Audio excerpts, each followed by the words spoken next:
Reading Gavin Presman'S book Negotiation, How to Craft Agreement That Give Everyone More, made me realize that the concept of negotiation doesn't have to be as confrontational as I had thought.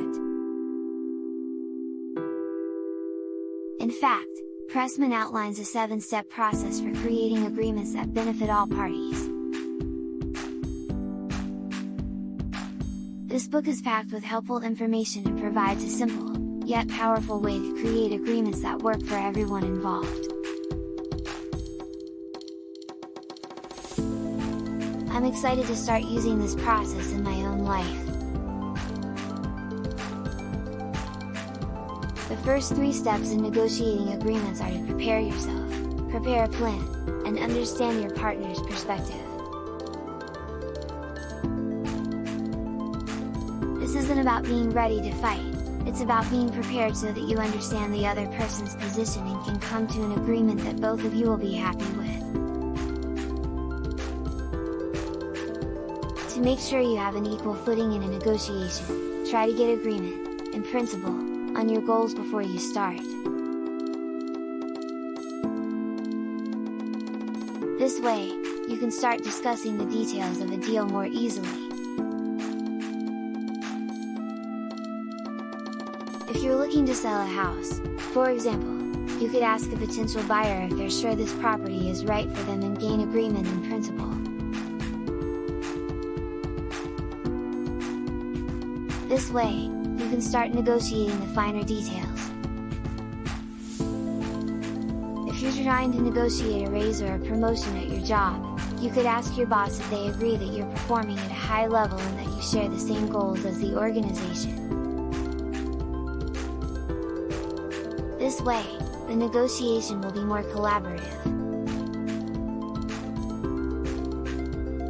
This will start the negotiation process where you will make a list of important factors and decide where you will be firm in your demands, and where you may be willing to compromise.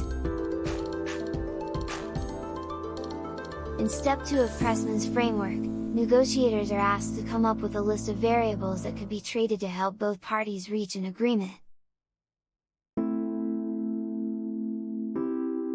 These variables could be things that are low cost to you, but high value for the other party, or vice versa.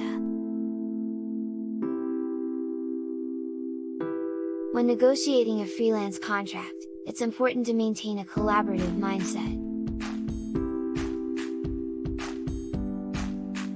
If one party isn't close to the compensation they're looking for, you can continue the conversation by using your list of variables to get closer to an agreement.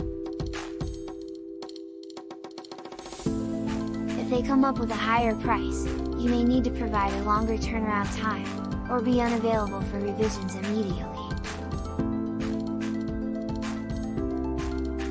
Remember, you don't have to share any of these variables with your negotiating partner, but having them at hand will help you stay open-minded and collaborative as you negotiate. It's understandable that sometimes we feel angry or frustrated when things doesn't go our way. But can you really blame yourself when your emotions are out of control? Most of the time, those feelings are just a sign that we're tired, hungry, or angry. Presman believes that when negotiating, it is important to understand the different thought patterns that can get in our way. We also need to be willing to admit that others have a different perspective of the world, and be able to handle difficult conversations calmly and respectfully. A person who doesn't respond quickly to requests for meetings is likely just busy, not avoiding us or indicating that they are unwilling to collaborate. A manager who is regularly grouchy in the morning is more likely frustrated with a difficult commute, not making a passive-aggressive comment about their team's performance. Ironically, if we enter negotiations with the mindset that we are adversaries, we are much more likely to treat the other party as an adversary, which can shut down constructive negotiation.